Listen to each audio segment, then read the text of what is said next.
Nesse vídeo vamos falar um pouco sobre direitos humanos, segundo o texto da Kandal, 2008. Vamos prosseguir?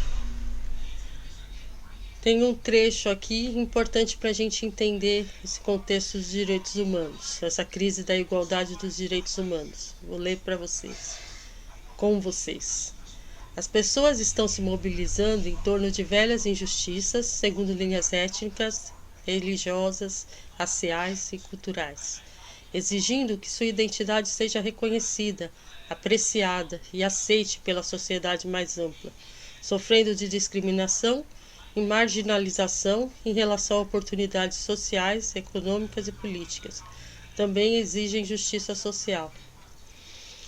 Aqui há uma proposição de uma expansão desse conceito de direitos humanos, saindo dos puramente individuais, que são civis e políticos, e indo para coletivos que envolvem a cultura, né, esses aspectos culturais, e também o meio ambiente, tá? Isso vindo de um conceito do racismo ambiental, no qual as populações mais vulneráveis socioeconomicamente têm sofrido maiores agressões em relação ao meio ambiente e aos prejuízos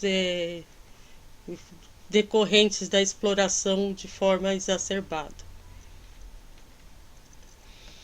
A igualdade de todos os seres humanos, independente das origens raciais, da nacionalidade, das opções sexuais, enfim, a igualdade é uma chave para entender toda a luta da modernidade pelos direitos humanos. Então, a luta pelos direitos humanos é a luta por essa igualdade, né? Independente da sua origem, das suas questões socioeconômicas, opção sexual e todas as situações em que uma população se encontre menos favorecida em relação à outra. Aqui no livro Cilada das Diferenças, de 1999, é colocado umas questões que são muito importantes para a gente entender essa linha dos direitos humanos que a gente vai seguir nesse texto. Nesse livro, Ciladas das Diferenças, aparece: nós somos todos iguais ou somos todos diferentes? E aí? Nós temos culturas, formas de agir no mundo diferentes e que queremos que a nossa diferença seja respeitada, mas ao mesmo tempo nós queremos ser iguais com os mesmos direitos perante a lei, não é? Queremos ser iguais ou queremos ser diferentes? Né?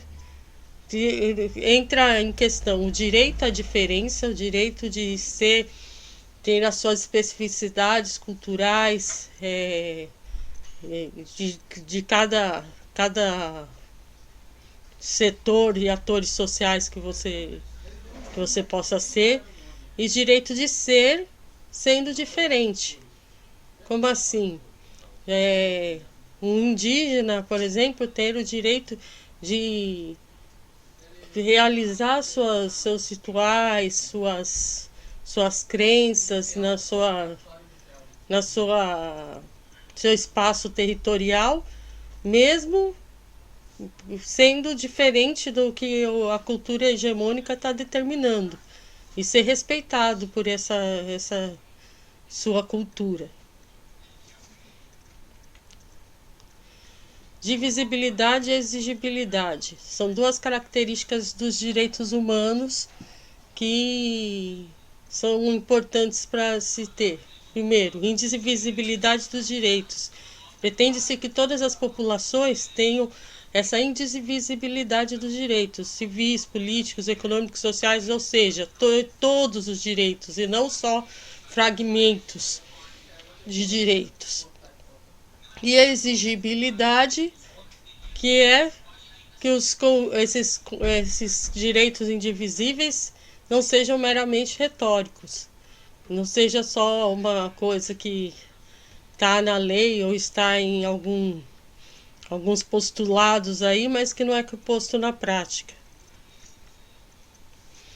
A ressignificação dos direitos humanos passa por alguns itens que eu vou discutir aqui com vocês nesse slide, tá?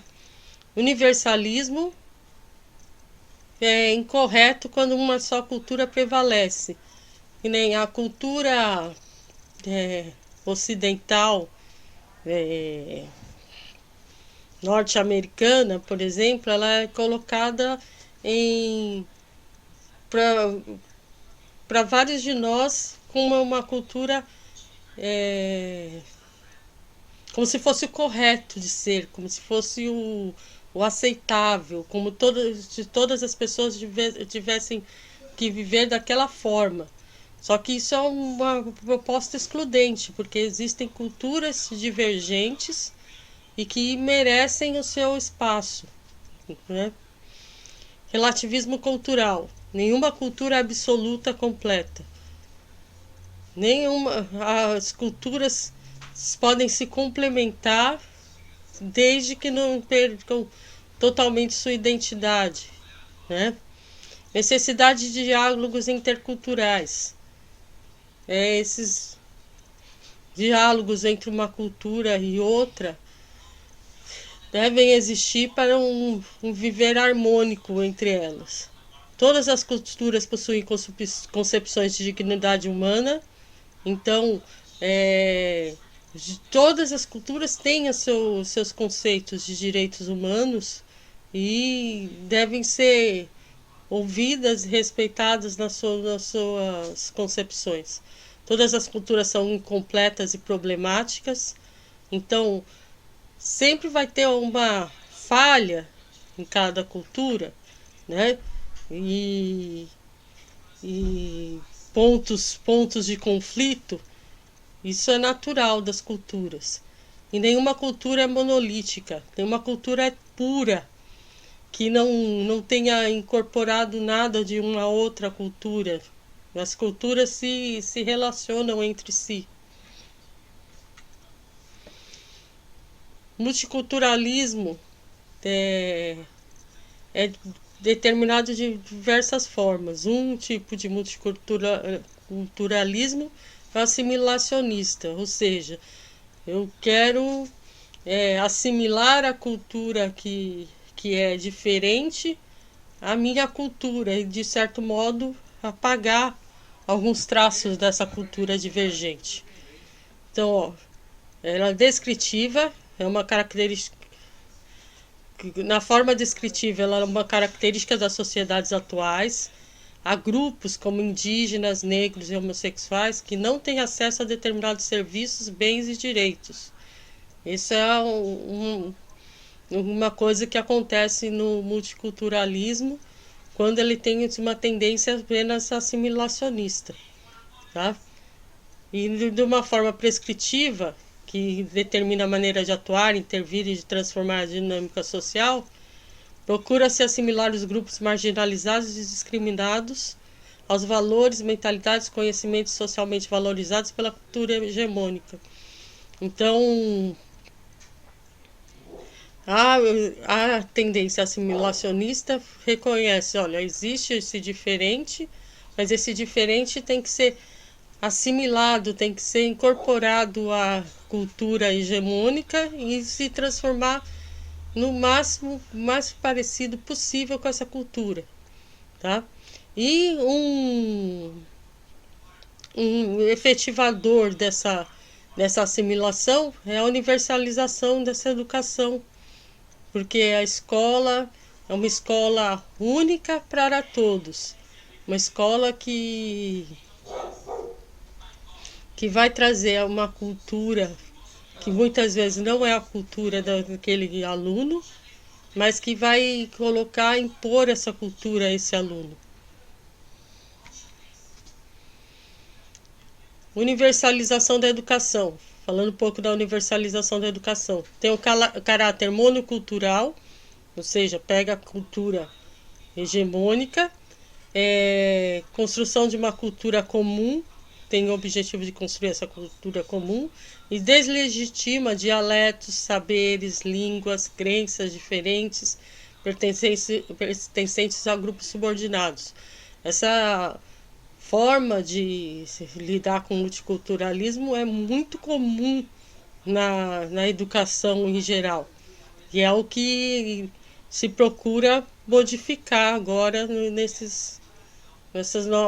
atualmente.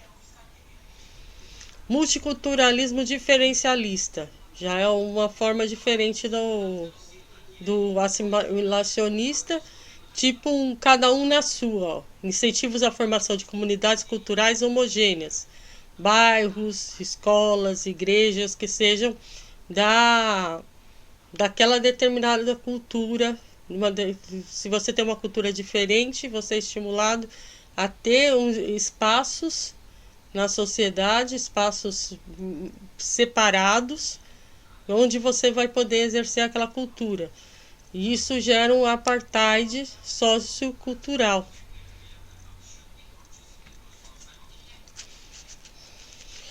Agora, o que a autora do artigo defende é esse multiculturalismo aberto e interativo.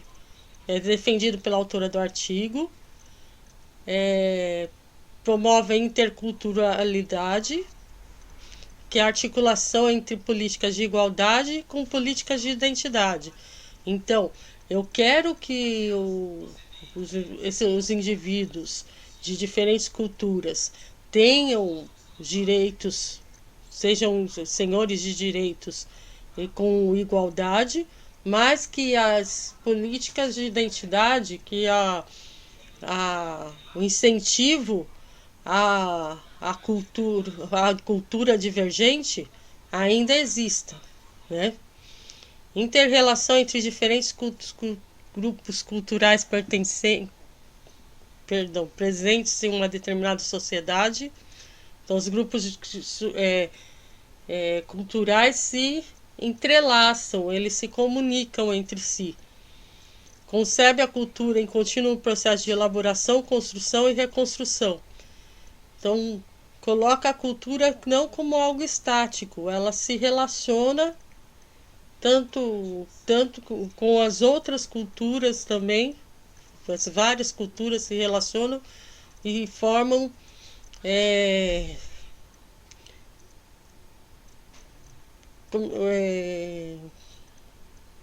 culturas heterogêneas, né, que tem um pouco de determinada outra cultura, mas sem perder a própria identidade. Culturas não são puras, que esse multiculturalismo aberto e interativo não acredita que exista uma cultura pura que não se misture com nenhuma outra, que não tenha esse sincretismo, e consciência dos mecanismos de poder, né? Você saber, por exemplo, que tem uma cultura que é privilegiada, que é a cultura hegemônica, e você, a partir dessa consciência, tentar fugir das armadilhas de ficar privilegiando apenas uma cultura. Interculturalidade. A perspectiva intercultural está orientada à construção de uma sociedade democrática, plural, humana, que articule políticas de igualdade com políticas de identidade. Isso a gente já acabou falando um pouco antes, né? Favorecer o empoderamento dos atores sociais que historicamente tiveram menos poder. Então, por exemplo, uma cultura quilombola, em alguns momentos, esses atores sociais, os negros, tudo mais tiveram os negros, os indígenas, né? Tem relação de menos poder dentro da sociedade. Então, atacar essas relações de menos poder, trazendo empoderamento para esses atores sociais que vêm de diversos grupos, de diversas culturas. Educação intercultural, uma educação que se comunica entre as várias culturas. Aí as nossas referências bibliográficas: Kandal, Vera Maria, Direitos Humanos, Educação e Interculturalidade, as tensões entre igualdade e diferença. Então aqui nós pudemos ver essas tensões entre igualdade e diferença, porque é, por um lado nós queremos ter direitos compatíveis, mas por outro lado nós não podemos ficar apagando as culturas divergentes da cultura generalizante, né? Então, obrigado para você que chegou até aqui. Peço que você se inscreva no canal, que você deixe um curtir aí pra gente, que isso ajuda nosso canal. Esteja aqui sempre com a gente. Boa sorte no concurso e até a próxima.